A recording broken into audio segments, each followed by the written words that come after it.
Língua Portuguesa, Livro D, Gramática, Lição 2, Aula 1. Olá, pessoal, tudo bem com vocês? Tudo bem. Tudo bem. E espero que todos vocês que assistem a esta aula estejam bem. Vocês gostam de jogos de tabuleiro? Gostam de disputar aqueles jogos de ataque e defesa para ver quem ganha?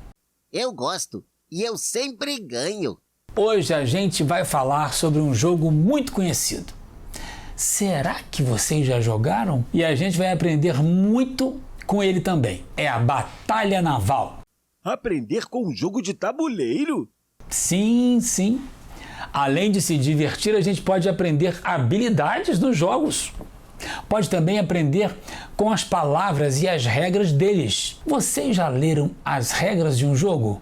Acho que não. Eu abro a caixa e já vou jogando. Dá para entender muito. A gente pode aprender com várias coisas que estão perto da gente. Várias coisas que a gente usa no dia a dia. Daqui a pouco a gente vai ver isso. A gente também vai fazer uma pequena viagem pelo mundo. Adoro viajar e quero conhecer a Itália. Dizem que tem pizzas muito gostosas lá. Eu quero conhecer o Egito. Vamos ver tudo isso. Mas antes vamos... corrigir a lição de casa! Corrigir a lição de casa! Isso mesmo. Essa é a fase número 1 do nosso jogo em sala de aula. Correção do dever de casa. Vocês tinham 2 exercícios para fazer. Primeiro, a gente vai fazer o exercício 16 da parte gramática, do correto. O exercício mostra 2 mensagens enviadas por computador ou celular. São aquelas mensagens rápidas que as pessoas trocam todo dia e que nem sempre são escritas corretamente. Elas nem sempre seguem as regras da língua. Vamos ver as 2 mensagens? Oi, Lilica, beleza? Vem aqui para casa, tá demais. BJ. Mensagem 2. Pascoal, beleza? O relatório tá pronto e a pesquisa também. Você quer que eu leve hoje, HJ, T+.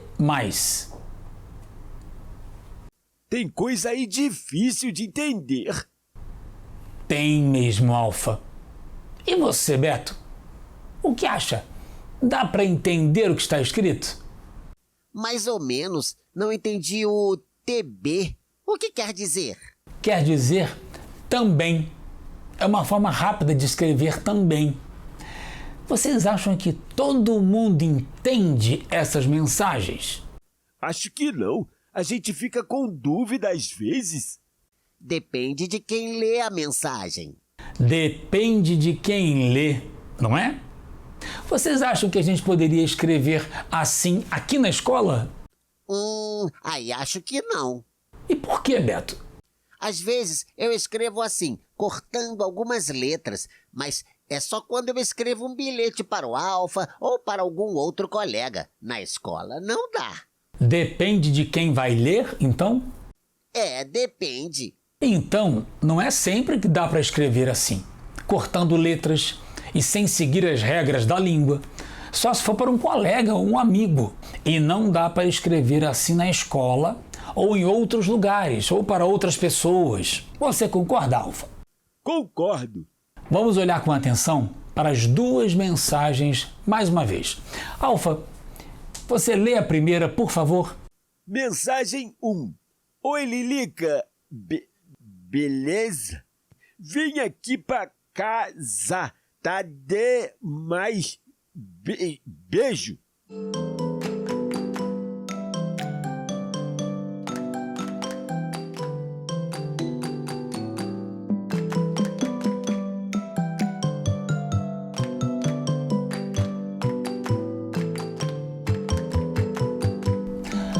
Alfa, para quem foi escrita a mensagem? Para uma menina chamada Lilica. E como você sabe? Está escrito, oi Lilica, beleza? Isso mesmo, o autor da mensagem saúda a Lilica logo no começo. E Alfa, você acha que a Lilica é um nome ou um apelido? Um apelido como Dudu, Chico, Rafa, Manu. Acho que é apelido. Eu nunca vi nenhuma menina chamada Lilica. É um apelido. Ela deve se chamar Liliane, Elisa ou algo parecido. E quem a gente costuma chamar pelo apelido? Os amigos ou as pessoas que a gente não conhece direito? Os amigos. Ah, então a gente já tem uma pista sobre quem escreveu o bilhete. Parece ter sido um amigo ou amiga. Alguém que chama a Lilica pelo apelido. Alfa, o que mais você entendeu da mensagem? Ah, parece que esse amigo ou amiga está convidando a Lilica para ir na casa dela. Vamos dar um nome para esse amigo ou amiga que escreveu o bilhete? Vamos fazer de conta que é uma amiga chamada Lola. A Lola escreveu o bilhete para a Lilica. Vamos tentar descobrir se elas são mesmo amigas? Ou você acha que a Lola é a avó da Lilica? Ou a professora? Não, a Lola não pode ser a avó nem a professora da Lilica. Ah, é? E por que não? Porque a avó e professora não falam assim. Não falam beleza, tá demais. Elas não falam assim. Então a Lola é uma amiga mesmo da Lilica? Com certeza. E para os amigos, a gente pode escrever assim, não é? Você e o Beto disseram que sim. Para quem é amigo mesmo, dá. Então a gente pode afirmar que essa mensagem é adequada para mandar para um amigo. Ou seja, o amigo vai entender a mensagem e não vai ficar chateado porque tem algumas letras faltando. Vamos escrever aqui. Então a primeira mensagem está adequada, desde que, é claro, a Lola seja amiga da Lilica. Vamos agora ver a segunda mensagem. Pascoal, beleza. O relatório tá pronto e a pesquisa também. Você quer que eu leve hoje? T mais. Beto, agora você vai me ajudar a descobrir se essa mensagem é adequada. Quero dizer, a descobrir se a gente pode mandar só para os amigos ou se pode mandar para qualquer pessoa, na escola, no trabalho. Vamos lá. Para quem é a mensagem, Beto? Para uma pessoa chamada Pascoal. Para o Pascoal. Tem uma saudação para ele. Pascoal, beleza. Você acha que Pascoal é o nome ou sobrenome de uma pessoa? Nunca vi ninguém chamado Pascoal. Em geral, Pascoal é um sobrenome, aquela palavra que vem depois do nome, como Silva, Pereira, Barbosa. Vocês costumam chamar seus amigos pelo sobrenome? Não, pelo nome ou apelido. Isso mesmo. A gente costuma chamar as pessoas pelo sobrenome no local de trabalho. É mais comum. Então parece que a pessoa que escreveu a mensagem trabalha com o Pascoal. A gente pode dar um nome para a pessoa que escreveu para o Pascoal? Como a gente fez com a Lola e a Lilica? Pode? Claro.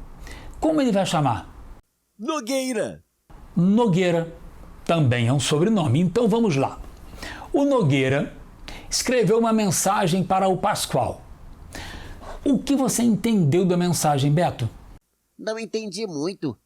O que é T mais? É difícil entender, não é, Beto? Eu também fiquei na dúvida, mas acho que T mais quer dizer até mais ver. A mensagem fala de relatório e pesquisa. Isso não parece coisa de trabalho? Será que o Nogueira e o Pascoal estão falando de trabalho? Será que eles são colegas de trabalho? Pode ser mesmo. Por isso eles se chamam pelo sobrenome. Sim, então a gente tem duas pistas. A primeira, eles se chamam pelo sobrenome. A segunda, eles estão falando de coisas de trabalho. Beto, você acha que a mensagem é adequada para mandar para o colega de trabalho? Acho que não. Não está mesmo. A mensagem não é adequada para essa situação.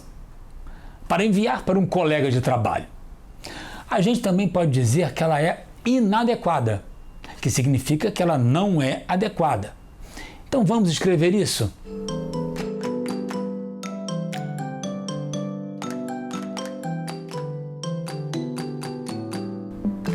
Como é que a gente poderia escrever a mensagem para ela ficar adequada?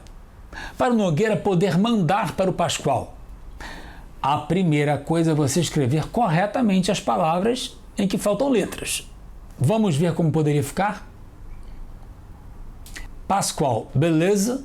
O relatório está pronto e a pesquisa também. Você quer que eu leve hoje mais?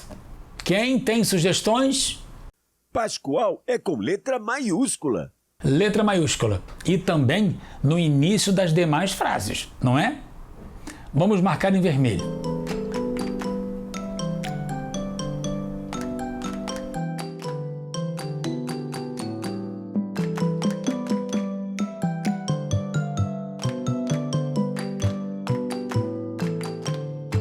BLZ tem que escrever beleza ou tudo bem.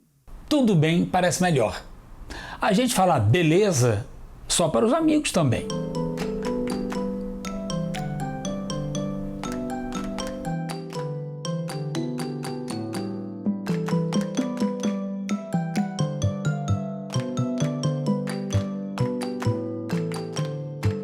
Está faltando letras em tá, TB, VC e HJ?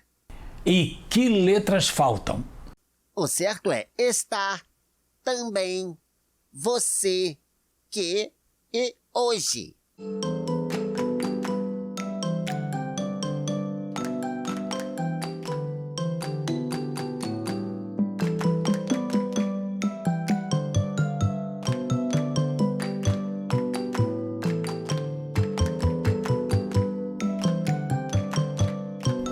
Puxa, melhorou muito. Tem mais duas coisas para arrumar. Quem sabe o que são? O acento de relatório. O acento de relatório é uma paroxítora que termina em ditongo. Pela regra, tem acento. E o T+? A gente também precisa mudar. Até mais ou até logo. Até logo é muito bom.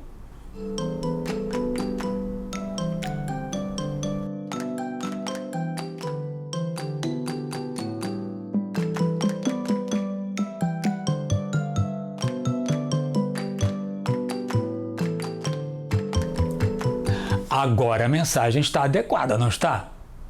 Agora o Nogueira pode mandar para o Pascoal sua mensagem de trabalho?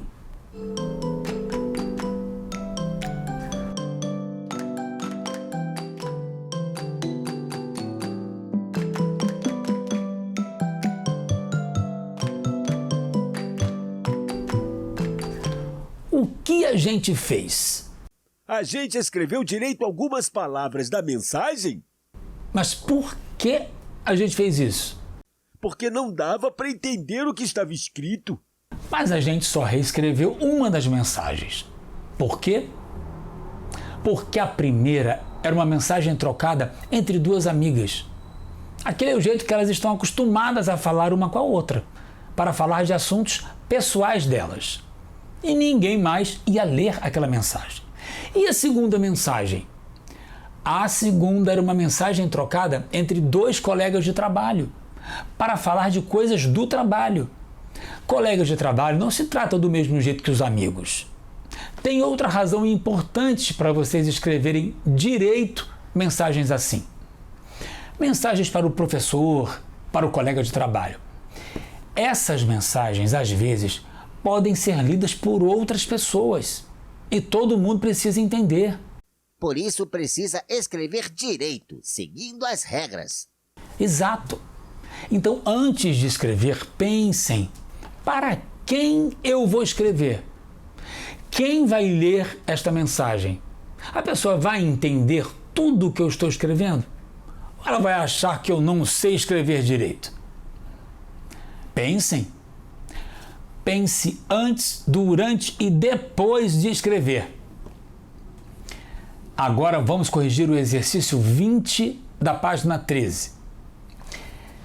Ele trata do modo imperativo. Vamos lá?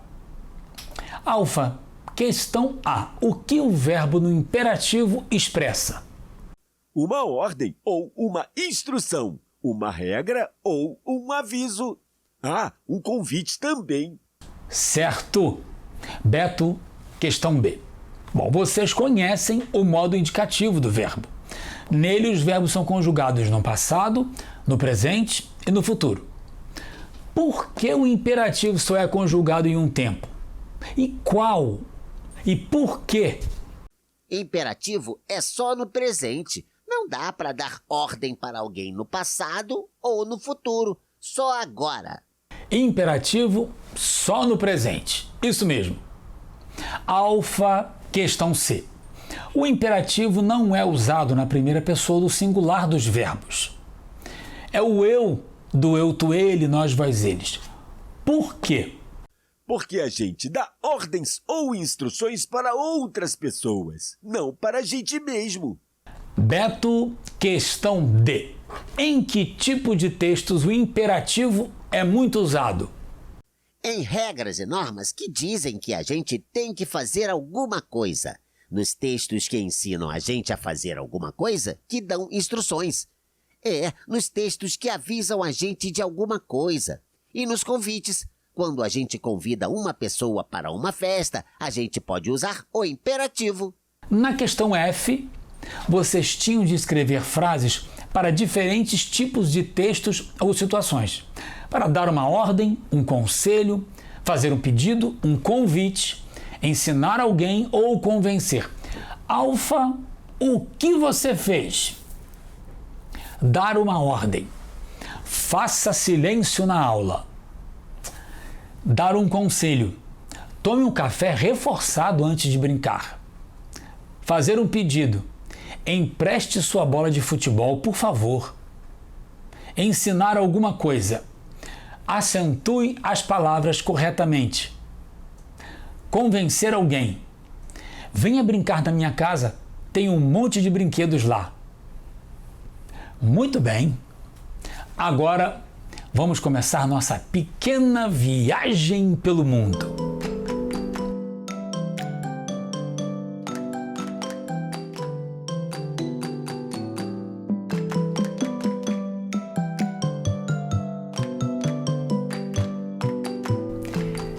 Tem um jeito de a gente conhecer mais sobre outros lugares do mundo sem precisar viajar. Como é que a gente faz isso? A gente usa as palavras. A gente pode ler muito sobre os lugares e pode conhecer palavras sobre os lugares e as pessoas desses lugares. Querem ver? Sim! Sim! Como é chamada a pessoa que nasce no Brasil?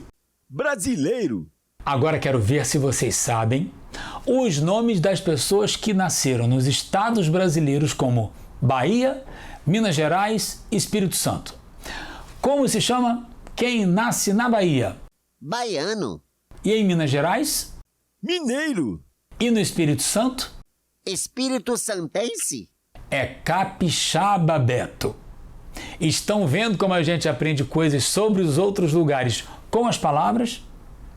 Tem um nome para essas palavras que mostram onde a pessoa nasceu, como brasileiro, mineiro, capixaba e também japonês e italiano. É adjetivo pátrio. Vamos escrever para não esquecer. O adjetivo pátrio mostra onde a pessoa nasceu. Bairro, cidade, estado, país ou até continente. O adjetivo mostra uma característica do nome, não é? Isso vocês já sabem muito bem.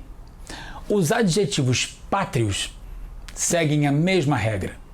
Então a gente diz que o menino é brasileiro, a garota é baiana e o carro é japonês. Mas por que chama adjetivo pátrio? Pátrio tem a ver com pátria. E quem sabe o que é pátria? Pátria é o mesmo que país. Então o Brasil é a minha pátria? Isso mesmo, Alfa.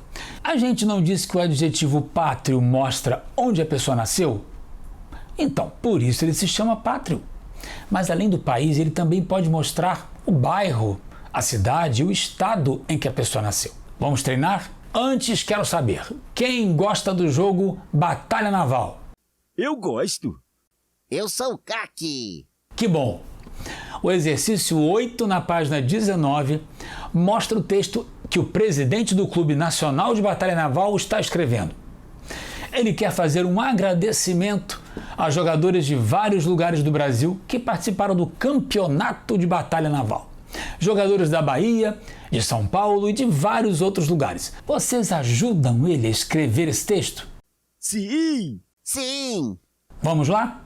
Vamos ver o texto? Eu quero agradecer a presença dos jogadores de todos os estados do Brasil, especialmente os pernambucanos, os do Pará, do Amazonas, da Bahia, do Sergipe, do Rio Grande do Sul, de São Paulo e de Mato Grosso.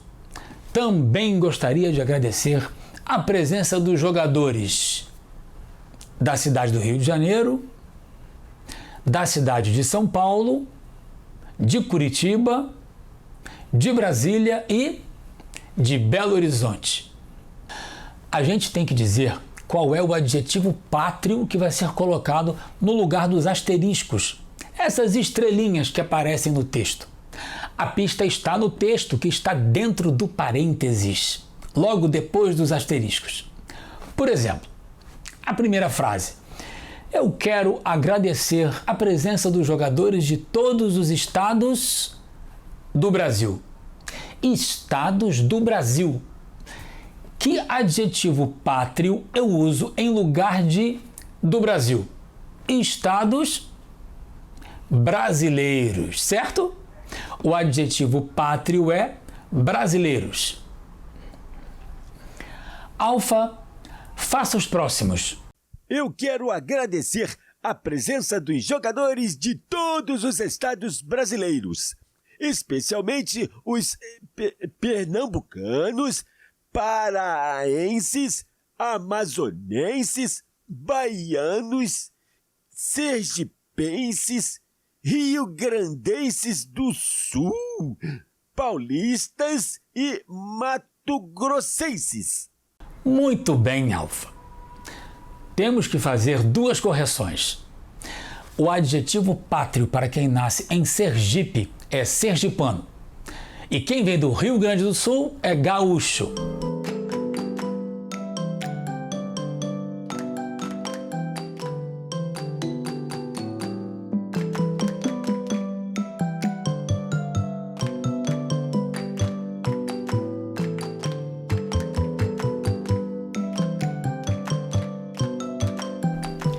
Alguns adjetivos pátrios são difíceis mesmo, mas a gente se acostuma aos poucos com eles. Beto, faça os adjetivos que faltam, por favor.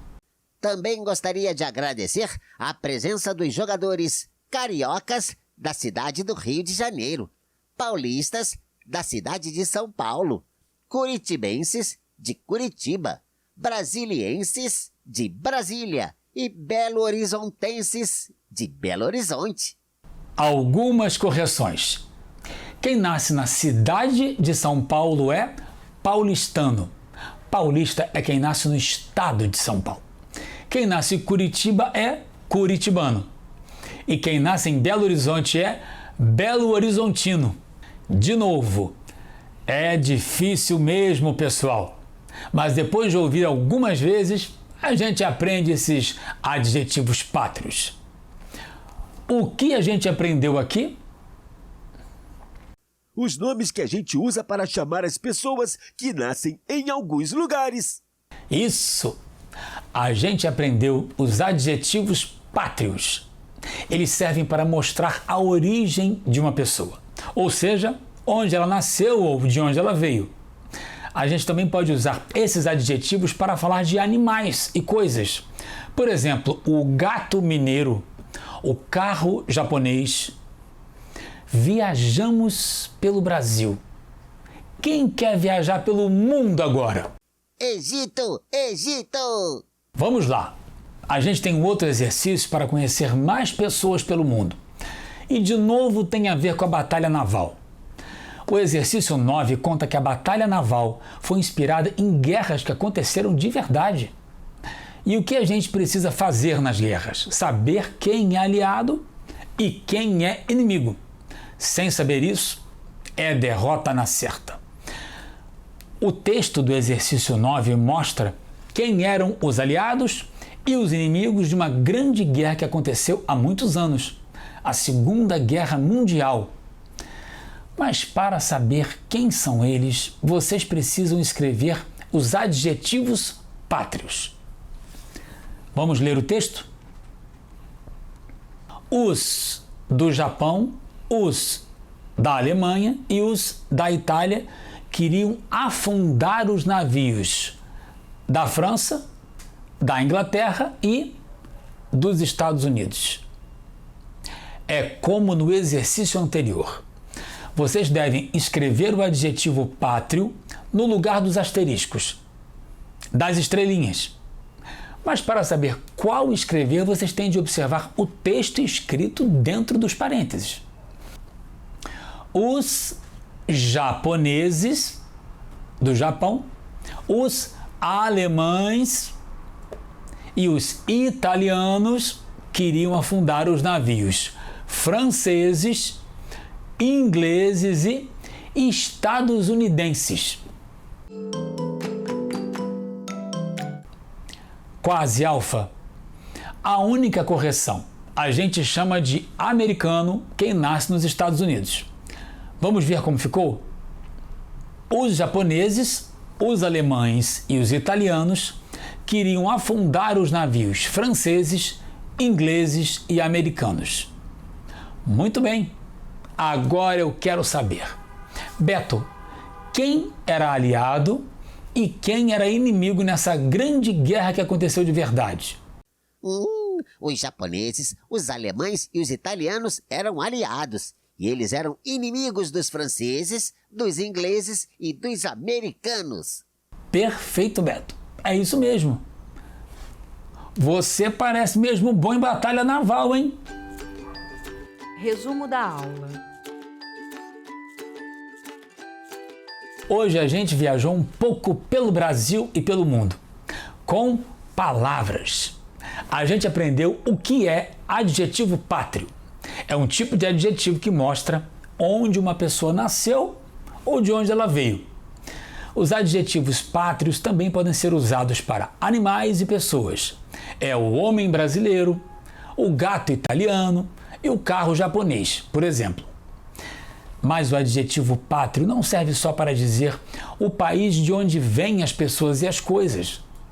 Ele também pode mostrar o bairro, a cidade, o estado e até o continente. A gente nem percebe, mas usa os adjetivos pátrios a toda hora. Quando fala de um super-herói japonês ou de uma pizza italiana, são palavrinhas muito úteis. Então, vamos usá-las bem. Dever de casa.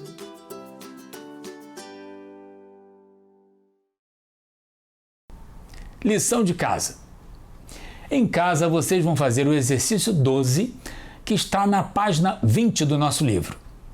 Com ele, vocês vão lembrar algumas regras de acentuação.